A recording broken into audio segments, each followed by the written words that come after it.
Hola, ¿cómo estás? Vamos a detenernos un poco en algunos diagramas que nos pueden ayudar a facilitar la planificación y el seguimiento de nuestro proyecto de innovación. Naturalmente existen diversos diagramas, existen bastantes maneras de representar y de dar seguimiento a los procesos y a los proyectos. Pero bueno, vamos a destacar algunos solamente que pueden ser especialmente útiles en nuestro caso, ¿no? Por ejemplo, el diagrama de Ishikawa, que nos va a ayudar a detectar las causas de problemas, de necesidades que detectemos en esa fase de diagnóstico. El diagrama de Gantt, que nos va a ayudar a ver de una manera muy clara y muy gráfica los procesos, los solapes que tienen en el tiempo, las tareas implicadas, los recursos que se les asignan, tanto personales como técnicos incluso. El diagrama PERT, que nos va a reflejar muy bien, de manera muy clara e intuitiva, las interdependencias entre cada tarea y la ruta crítica, la que va a determinar la duración total del proyecto. Pero además recuerda que puedes tratarlos de manera combinada, ¿de acuerdo? No te tienes que decantar por uno u otro, cada cual tiene sus ventajas, cada cual tiene hace su aportación específica a la planificación y el seguimiento de nuestros proyectos y son perfectamente compatibles entre sí. ¿De acuerdo? Bueno, hablemos primero del diagrama de Ishikawa, ese diagrama también conocido como de espina de pez o de cola de pez, también hemos visto alguna vez la expresión, ¿vale? En este caso vamos a tener claro que estos factores que tenemos aquí y que aquí vienen muy simplificados, hombre, máquina, entorno, bueno, esos factores nosotros los vamos a adaptar al caso de nuestro proyecto. Los conceptos que van a aparecer ahí los vamos a aplicar a nuestro caso. Hablando, por ejemplo, de estudiantes o de docentes o de procesos administrativos o también de equipamiento, etcétera, ¿no? Lo interesante es que lo leemos de derecha a izquierda. Nosotros tenemos un problema o tenemos una necesidad definida ¿eh? Y nos vamos remontando teniendo en cuenta tomando como punto de partida esos factores principales donde pensamos que está la causa del problema o de la necesidad y le establecemos también subcausas a esa causa principal, de tal manera que cada vez vamos haciendo una espina de pez más tupida, ¿no? Con más elementos, con más espinitas. Eh, para eso, para encontrar esas causas, esas subcausas, pues se suele emplear, por ejemplo, la técnica de lluvia de ideas, como se pueden emplear otras, ¿no? Técnicas también de documentación, de diagnóstico específicas para cada una para cada uno de los factores, para cada uno de estos bloques. Documentación mediante técnicas cuantitativas, cualitativas, con sus correspondientes herramientas, procedimientos, etcétera. Luego es muy importante hacer una apuesta en común por parte de cada equipo que ha trabajado en cada una de las en cada uno de los grandes bloques, de los grandes factores causantes del problema o posibles causantes del problema, pues se va a hacer una apuesta en común para, de alguna manera, encontrar los elementos realmente influyentes y causantes de ese problema y así de ese modo, pues podemos plantear la intervención para solucionar el problema. Nos hemos remontado a las causas reales del problema, a los orígenes, a los detonantes, que pueden ser factores muy diversos y eh, a partir de ahí pues ya podremos plantear de qué manera intervenir. Así que un diagrama de Ishikawa puede ser muy interesante como punto de partida en esa fase de diagnóstico de nuestro proyecto de innovación educativa. Tenemos una necesidad, tenemos un problema, vamos a ver de dónde viene y así planteamos un proyecto de innovación para intervenir sobre esa necesidad.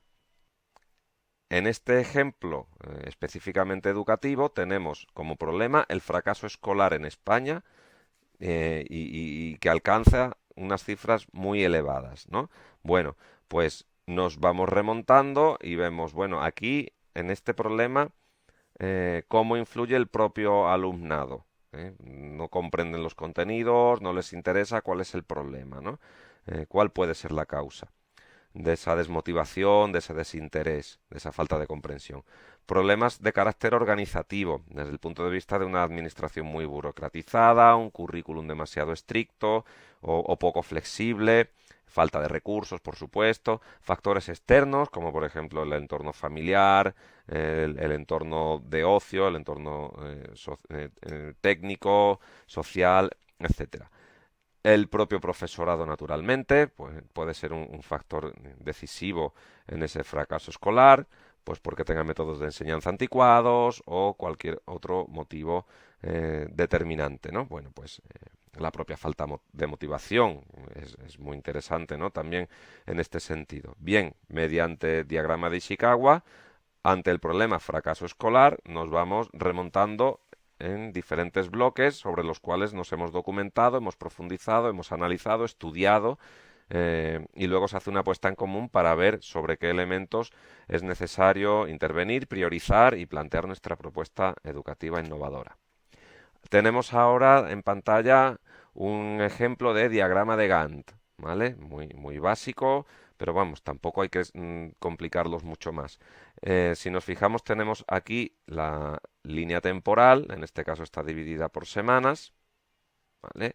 Y tenemos aquí en la columna de la izquierda las tareas con los correspondientes acciones, las correspondientes actividades implicadas en cada una de esas tareas, de esos procesos de nuestro propio proyecto de innovación. ¿De acuerdo? Entonces, pues simplemente vamos distribuyendo, vamos colocando las diferentes tareas en su momento de duración. Tenemos claramente aquí un cronograma, el diagrama de Gantt nos ayuda a plasmar nuestro cronograma y vemos mediante una línea de tiempo que va avanzando, que va progresando, pues vamos comprobando en qué situación nos encontramos de cada tarea, los solapes que hay. De esa manera podemos tener pendiente al equipo correspondiente, al personal correspondiente, para que estén atentos que ya les va a tocar empezar a trabajar, que tengan todos los recursos necesarios preparados, etcétera, etcétera. ¿De acuerdo?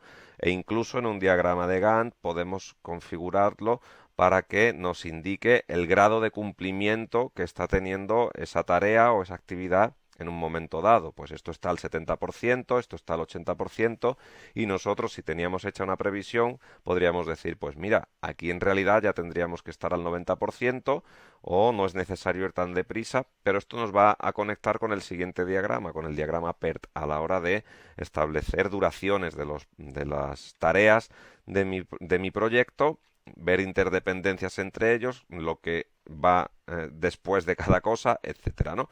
Entonces, nos viene muy bien el diagrama de Gantt para establecer y tener claros los momentos en los que entra en juego cada actividad con su equipo correspondiente y sus recursos correspondientes, las duraciones de esas tareas y los recursos, como hemos dicho, que vamos a necesitar.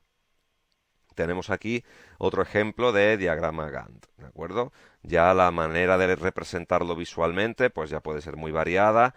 Se hacen desde con hojas de Excel hasta con herramientas, con plantillas específicas que tienen sus herramientas para poner fotografías, para poner enlaces, etcétera, etcétera, ¿no? Ya la manera en que nosotros lo plasmemos visualmente ya obviamente depende de las necesidades, los gustos, etcétera. El diagrama PERT, por su parte, es un diagrama en el que desde el inicio hasta el final del proceso establecemos las tareas que hay, que serían las mismas de nuestro diagrama de Gantt, ¿de acuerdo? Serían las mismas, pero bueno, pues viene identificada con su código si queremos, lo numeramos, eso ya a gusto del consumidor si queréis, ¿vale?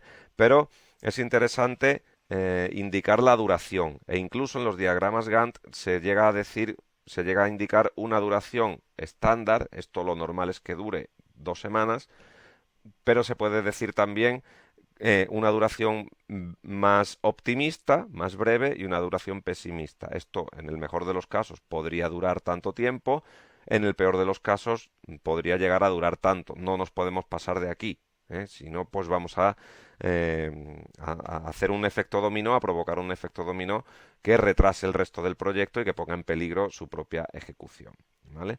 Entonces, bueno, pues es un diagrama bastante interesante y además nos permite comprobar o predecir la duración final del proyecto. Una vez hemos hecho todos los pasos, una vez hemos seguido toda la secuencia y se han aplicado todas las actividades, pues el proyecto va a tener esta duración final.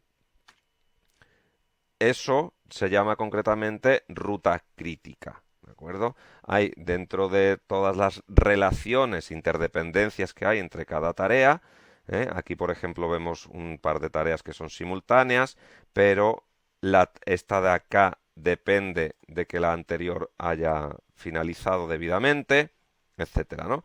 Entonces, hay una secuencia en particular que es la que nos determina la duración final, ¿vale? Aquí tenemos un día y 2 días, esto suma 3.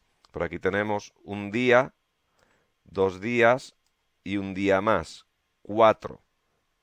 Mientras que esta zona del diagrama ya habría terminado, aquí todavía nos faltaría aproximadamente un día para finalizar el proyecto. Esta es la ruta crítica. La ruta crítica de mi proyecto indica que el proyecto va a durar 4 días, según este gráfico que tenemos aquí. Entonces, este método de la ruta crítica, que es muy útil para tener claros la secuencia de seguimiento de procesos de proyectos complejos, con muchas tareas, con muchos procesos, con una larga duración, pues va a combinar muy bien y de hecho se aplica en el propio diagrama de PERT. ¿Vale? El método de la ruta crítica es muy compatible, viene muy a cuento al ser aplicado o para ser aplicado en un diagrama PERT. Como ejemplo de herramienta que podemos utilizar, si os fijáis, estamos aquí trabajando con un software que se llama Gantt Project. Es software libre, código abierto, multiplataforma, lo podemos instalar en entornos Windows, en entornos Mac, en entornos Linux. Tienes ese código QR si quieres activar el sitio web. Y si nos fijamos acá tenemos varias pestañitas. Una de ellas estamos trabajando en Gantt.